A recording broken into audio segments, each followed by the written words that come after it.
January 31, last day of January ngayon. It's a Friday.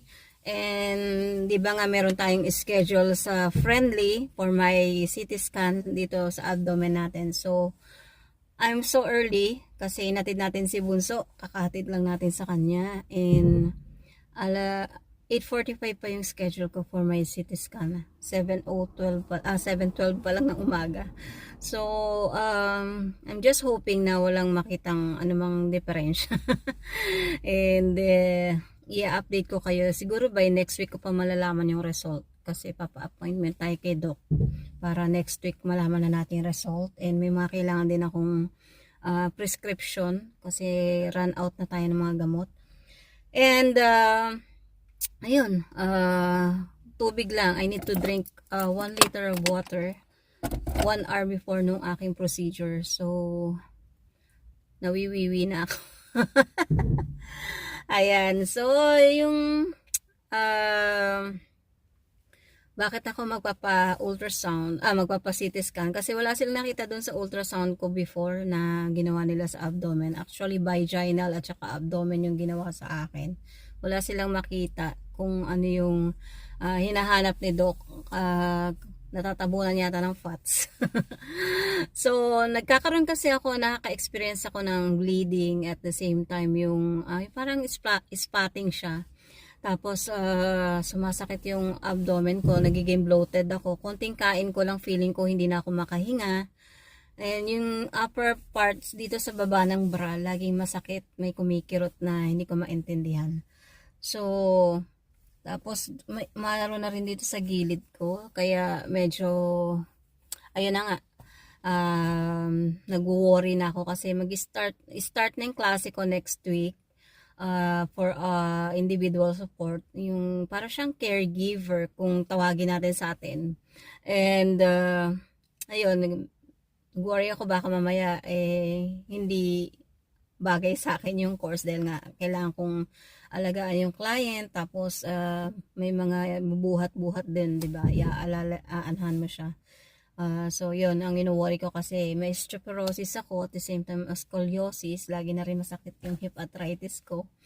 So hindi ko lang iniinda yung pain kasi hindi nyo naman ako nakikita most of the time during lang the video. Syempre lagi tayong masaya, yung mga post natin medyo okay naman tayo, kaya yun, pero deep inside, parang feeling ko I got, medyo nangihina na ako. Yung sabi ko nga sa anak ko baka mauna pa ako kay Polar Bear. Sa dami ng nararamdaman ko na minsan hindi ko matiis, lalo na yung kamay ko, may carpal tunnel ako, diba?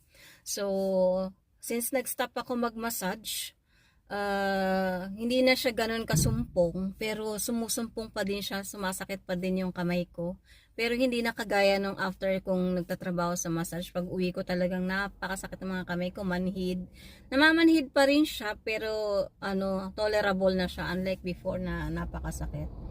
And yun nga, maintenance na tayo ng mga gamot, kaya ayun, kahit alam kong nagkakaroon ako side effect, lumalaki ako. Kailangan nating i-take yung gamot kasi nga para sa maintenance and hindi grumabi yung sakit natin, yung maiwasan yung pain. So, babalikan ko kayo later pagka anong mangyayari sa ating CT scan. Papasok po tayo sa loob kasi kailangan kong gumamit ng toilet and kailangan ko uminom ng water. Water. So, I'll see you later guys and have a good day. So, dito pa rin tayo sa Friendly. Ayan. Sa IMED ang punta natin. Doon sa nag-x-ray and ultrasound and scan. So, maaga pa lang, dami nang nakapark na sasakyan. I don't know if sa mga staff yan doon sa hospital.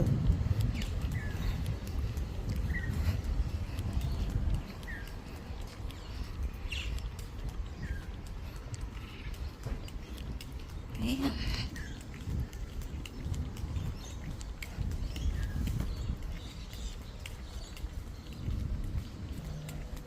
Pasok tayo. Magsi-CR. Kailangan ko na mag-CR.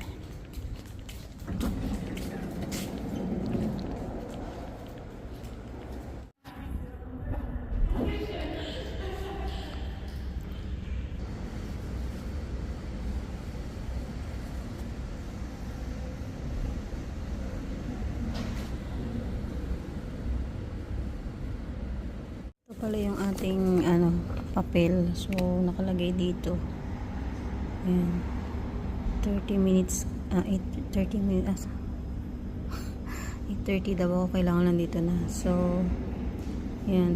Fasting ng 4 hours prior to your schedule. Kailangan ko minom ng 1 litron tubig 1 hour prior to my appointment. Ayan.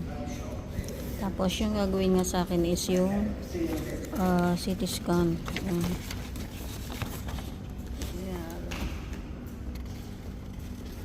So sa pelvis din pala. So see you later. Ito yung time na nilipat nila ako dito para i-ultrasound kasi hindi nila makita talaga yung vein ko. Kaya yung ibang doktor ang gumawa. Ayan, waiting na ako dyan sa CT scan ko. So, nalagyan na ako ng ganun. Ayan.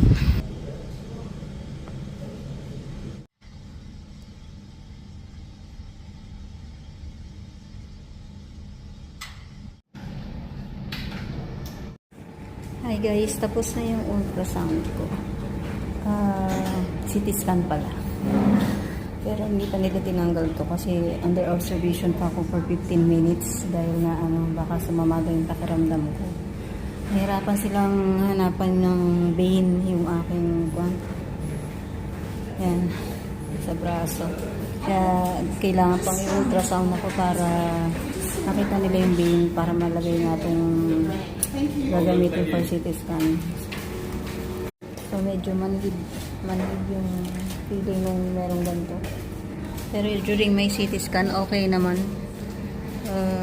Yun pala yung feeling para kang naiihi, tapos para kang nasusuka. Pero alam ko may ginawa lang sa akin ganyan, pero hindi ko matandaan kung CT scan din ba yun. Pero hindi naman ako nakaramdam ng same feeling na ngayon, kagaya ngayon. So, balitaan ko kayo later. Ewan ko kung naririnig nyo ako maingay. Tinanggal na nila yung needle. Ayan, sa nilagyan ng gauze. Uwi na tayo. Pahinga tayo sa car. Uli muna ako ng coffee.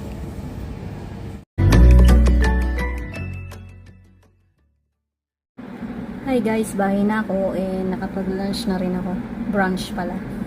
Kasi hindi tayo nag-breakfast. So, inulam ko yung mangga tsaka yung natirang spam. So, hindi ko pa siya tinatanggal. Maya tanggalin ko na rin kasi maluwag na siya. Oh. Sabi lang nila i-cover ko while para daw hindi ma-infect habang bumabiyahe ako. So, salamat sa pagsama sa akin today and balitaan ko na lang kayo kung ano magiging result by next week. So, another video na lang yun. So, I'll see you again soon and thanks for watching and sa mga hindi pa po nakasubscribe, please subscribe at saka hit the like and mag-comment po kayo below and I'll see you soon. Bye everyone. Thank you for watching.